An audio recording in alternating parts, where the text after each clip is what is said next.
بہت عرصہ پہلے اسمبلی میں نے ایک بات کی تھی، اسی آخری رات 9 اپریل کی، کہ وَقُلْ جَاءَ الْحَقُّ وَزَهَقَ الْبَاطِلُ إِنَّ الْبَاطِلَ كَانَ زَهُوقًا، اور کہہ دیجئے اے میرے حبیب صلی اللہ علیہ وسلم کہ جب حق آتا ہے تو باطل مٹتا ہے، اور باطل تو ہے ہی مٹنے کے لیے۔ پوری قوم کو مبارک ہو، آج خدا کر کے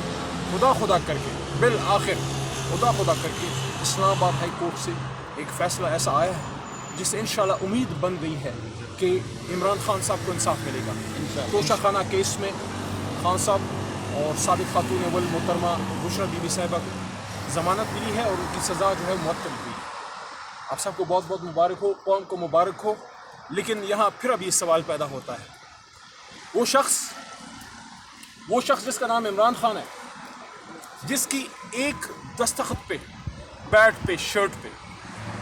جس کی ایک پکار پہ لوگ کروڑوں روپے نچھاور کرتے ہیں، جو جب فنڈ ریزنگ کے لیے بیٹھتا ہے تو ہوائی جہازوں میں سفر کرنے والے بلینئر سے لے کے ریڑھی لگانے والے عام مزدور تک اپنا جیب الٹ دیتے ہیں۔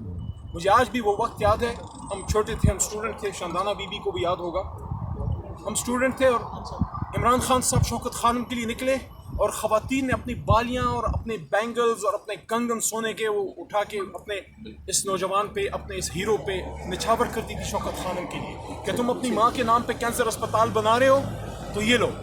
یہ ہم تم پہ اپنا سب کچھ تن من دھن جو ہے وہ نچھاور کرتے ہیں۔ شرم نہیں آئی ان لوگوں کو اس آدمی پہ توشہ خانہ جیسے ایک معمولی چیز کا ان پہ الزام لگانے کا کہ عمران خان صاحب کیا وہ کرپٹ ہیں؟ کیا عمران خان صاحب وہ شخص جو اربوں روپے اس کے ایک ابرو کے اشارے پہ جمع ہوتے تھے، کیا عمران خان صاحب وہ اس طرح کی کسی کرپشن میں انوالو ہوں گے؟ آج وہ سرخرو ہوئے ہیں، ونڈیکیٹ ہوئے ہیں، انشاءاللہ سائفر سے بھی ونڈیکیٹ ہوں گے،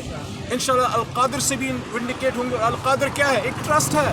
ایک یونیورسٹی ہے کہ جس میں ہمارے بچوں کو تصوف، انبیاء کرام، صحابہ کرام اور اللہ والے لوگوں، اولیاء کرام کے بارے میں پڑھایا جائے گا، اور اس کا وہ بینیفیشری ٹرسٹی ہے۔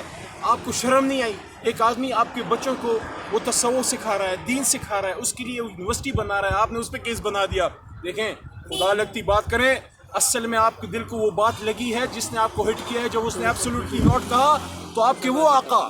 جن کے ساتھ آپ کے دل دھڑکتے ہیں، جن کے حکم پہ آپ ریموٹ کنٹرول چلتے ہیں نا، تو وہاں جب عمران خان صاحب نے بات کی ہے نا تو اس طوطے کو تکلیف پہنچی ہے جس میں آپ کی جان ہے۔ انشاءاللہ عمران خان صاحب سرخرو ہوں گے اور باقی کیسوں سے بھی بڑی جو سزا ہے اس کو معطل کرنا چاہیے، کیونکہ صرف سزائیں تب معطل ہوتی ہیں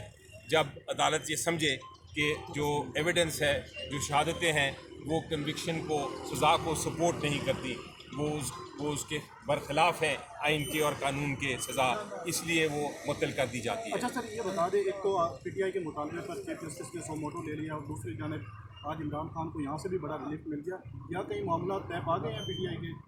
کہ آپ پتہ نہیں کیوں معاملات طے پانے کی بات کر رہے ہیں، یہ تو ان کو جو ان کے خلاف کارروائی ہوئی تھی، جو کیس چلایا گیا تھا، وہ اتنا غلط کیس تھا، اتنا بے بنیاد کیس تھا کہ اس کا یہ فیصلہ آج ہونا ہی تھا، اس طرح سزا کو معطل ہونا ہی ہونا تھا۔ تو یہ جب آپ انصاف کی بات کرتے ہیں تو انصاف کئی بار دیر میں آتا ہے، لیکن آج آتا ہے فائنلی، اور آج ہم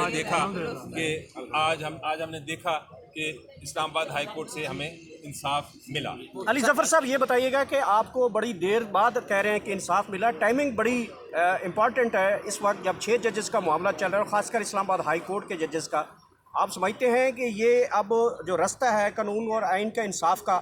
وہ اب جو پریشر کے بغیر یہ فیصلے آ رہے ہیں جس کی وجہ سے بڑا ریلیف بھی ملا؟ جی بالکل، میرا خیال ہے یہ کئی بار ٹرننگ پوائنٹ ان ہسٹری ہوتا ہے کہ تاریخ میں ایک بڑا ایسا موڑ آتا ہے، ایسا وقت آتا ہے جب تاریخ تبدیل کرتی ہے ہر چیز کو، اور یہ ہم دیکھ رہے ہیں پاکستان میں۔ یہ ہم نے الیکشن میں دیکھا کہ الیکشن جب ہوئے تو ایک تاریخ بنی، اس کے بعد سے جو کچھ ہو رہا ہے، ہم نے دیکھا کہ ہر قسم کا پریشر، جو ان خط سے بھی نظر آتا ہے کہ ہر قسم کا پریشر عدالتوں پہ ڈالا جا رہا تھا، لیکن عدالتیں جو ہیں وہ انصاف کرنے کے لیے ڈٹ کے کھڑی ہیں، اور ہم ان کے ساتھ کھڑے ہیں۔ ہم پی ٹی آئی نہیں بلکہ پوری عوام جو پاکستان کی ہے ان کے ساتھ کھڑی ہے، اس لیے میرا خیال ہے کہ یہ اب